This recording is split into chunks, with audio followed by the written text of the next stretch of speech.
নমস্কাৰ নতুন ভিডিও এটালৈ পুনৰ আপোনালোকৰ মাজলৈ আহিছো আজি ভিডিওটো সমৰ্থক লৈ আজি ভিডিওটো কৰা হৈছে কাৰণ গভৰ্ণমেণ্টৰ পৰা এখন নটিফিকেশন আমি ইতিমধ্যে লাভ কৰিছো যি সমৰ্থৰ জৰিয়তে ইতিমধ্যে এডমিশনৰ প্ৰক্ৰিয়া এটা স্টেপ এটা ৰাউণ্ড গৈছে এটা ৰাউণ্ড নহয় ফাৰ্ষ্ট ৰাউণ্ড গ'ল সেকেন্ড ৰাউণ্ড গ'ল আৰু স্পট এডমিশনো অলৰেডি গ'ল আৰু সেই অনুপাতে 2 জুলাই তাৰিখলৈকে যিসকলৰ এডমিশন কমপ্লিট হল বা যিসকলে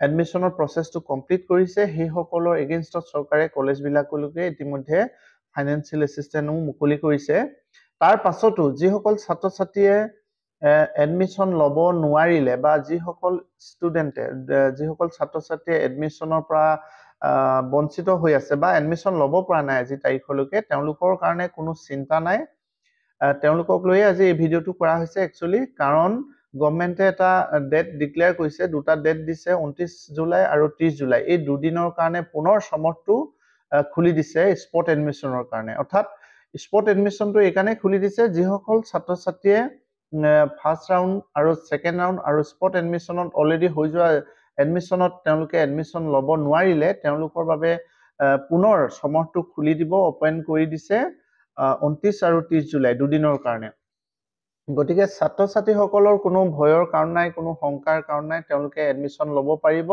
যিসকলে এতিয়াও এডমিশন ল'ব পৰা নাই বা ল'ব নোৱাৰিলো বুলি তেওঁলোকে ভয় খাই আছে তেওঁলোকে ভয় কৰিব নালাগে কাৰণ এডমিশন ল'ব পাৰিব চৰকাৰেও ইতিমধ্যে ডেট ঘোষণা কৰিছে ডিক্লেয়াৰ কৰিছে সমৰ্থটো 29 আৰু 30 জুলাই এই দুদিনৰ কাৰণে সমৰ্থটো খুলি দিব স্পট এডমিশন ল'ব পাৰিব আৰু সেইকাৰণে ছাত্ৰ ছাত্ৰীসকলে এতিয়া ৰেডি হ'ব লাগে আৰু তেওঁলোকৰ কাৰোবাৰ যদি ইনকাম সাৰ্টিফিকেট নাই ইনকাম সাৰ্টিফিকেট উলিয়াই ল'ব লাগে কোনোবাই যদি কিবা কাষ্ট সাৰ্টিফিকেট উলিয়াব পৰা নাই তেওঁলোকে কাষ্ট সাৰ্টিফিকেট উলিয়াই ৰেডি কৰিব লাগে আৰু সমৰ্থৰ যিটো পোৰ্টেল সেই পোৰ্টেলটো খুব সম্ভৱ 20 জুলাইৰ পৰা খুলিব কাৰণ তেওঁলোকে যিসকল ছাত্ৰ ছাত্ৰী আজি তাৰিখলৈকে সমৰ্থ ৰেজিষ্টাৰ নকৰিলে তেওঁলোকৰ কাৰণেও এটা ভাল খবৰ আছে তেওঁলোকেও নতুনকে ৰেজিষ্টাৰ কৰিব পাৰিব ৰেজিষ্টাৰ কৰি 29 আৰু 30 জুলাই এই দুদিনৰ ভিতৰত কলেজখনত গৈ মহাবিদ্যালয়ত গৈ স্পট এডমিশন ল'ব পাৰিব কিন্তু ছাত্ৰ ছাত্ৰীসকলে এটা কথা মন কৰিব লাগিব যে কি যিখন কলেজত তেওঁলোকে এডমিশন ল'ম বুলি ভাবি আছে সেইখন কলেজত সিট এভেইলেবল আছে নাই সেই বস্তুটো চাই ল'ব লাগিব নহলে ছাত্ৰ ছাত্ৰীসকলে কি হ'ব সেইখন কলেজত এডমিশন ল'ম বুলি ভাবি থাকিব কিন্তু সেইখন কলেজে সিট দিব নোৱাৰিবও পাৰে আৰু সিট যদি দিব নোৱাৰে দুদিনৰ ভিতৰত আপুনি কোনখন কলেজত যাব কোলে দৌৰ মাৰিব গতিকে এইবিলাক আপোনাৰ টেনচন হ'ব গতিকে এই যে সিট এভেইলেবল আছে না সেইটো কেনেকৈ চাব আপোনালোকৰ নিজৰ সমৰ্থৰ যিটো লগইন আইডি আৰু পাছৱৰ্ড আছে লগইন আইডি আৰু পাছৱৰ্ড দি মাৰিব মাৰাৰ পাছত আপোনালোকে সেই তাতে এটা অপচন আছে যে কি সিটৰ সম্পৰ্কত চাব পৰা সেইটো আপোনালোকে প্ৰফাইলটো খুলিলে গম পাব গতিকে সেই প্ৰফাইলটো খুলি কোনখন কলেজত সিট আছে কোনখন কলেজত সিট নাই এতিয়াৰ পৰা চাই থক আপোনালোকে আৰু যদি সমৰ্থৰ ৰেজিষ্টাৰ কৰা নাই তেওঁলোককো কৈছো সমৰ্থত সোনকালে ৰেজিষ্টাৰ কৰি লওক কৰি লোৱাৰ পাছত 29 আৰু 30 তাৰিখে সকলোৱে এডমিশন পাব চিন্তা কৰিব লগা নাই আৰু যিসকলে সিউটি দি থৈছে তেওঁলোকৰ বাবেও এডমিশনৰ কাৰণে চৰকাৰে ডিসিশন লৈছে তেওঁলোককো স্পট এডমিশনৰ পাছতে তেওঁলোককো এডমিশনৰ কাৰণে সুবিধা কৰি দিব আৰু সেইবাবে সকলোৱে এডমিশন পাব চিন্তাৰ কোনো কাৰণ নাই গভৰ্ণমেণ্টে এতিয়ালৈকে যিবিলাক ডিসিশন লৈ আছে ভাল ডিসিশনে লৈ আছে আৰু যিসকল ছাত্ৰ ছাত্ৰীয়ে অলৰেডি এডমিশন ল'লে বা হৈ গ'ল তেওঁলোকৰ এডমিশন তেওঁলোকেও যদি কলেজ ট্ৰেন্সফাৰ কৰিব বিচাৰে কলেজ ট্ৰেন্সফাৰ মানে কি দুখন কলেজত এপ্লাই কৰি থৈছিলে এখন কলেজত এডমিশন পোৱাৰ কাৰণে লৈ থলে কিন্তু এতিয়া সেইখন কলেজত পঢ়িবলৈ মন নাই বেলেগ এখনতহে পঢ়িবলৈ মন আছে আৰু যিখনত পঢ়িবলৈ মন আছে তাত মানে সিট আছে আৰু এডমিশন পোৱাৰ যোগ্যতা আছে গতিকে সেই তেনেকুৱা ছাত্ৰ ছাত্ৰীসকলেও কলেজবিলাক চেঞ্জ কৰিব পাৰিব নিজৰ লগইন আইডি পাছৱৰ্ডত সোমাই সমৰ্থত সোমাই এডমিশনটো এফালে উইথড্ৰ কৰি ল'ব লাগিব আৰু সেইখনত এডমিশন ল'ব লাগিব কিন্তু য'ত এডমিশন ল'ব লাগিব সেইখনত প্ৰথমতে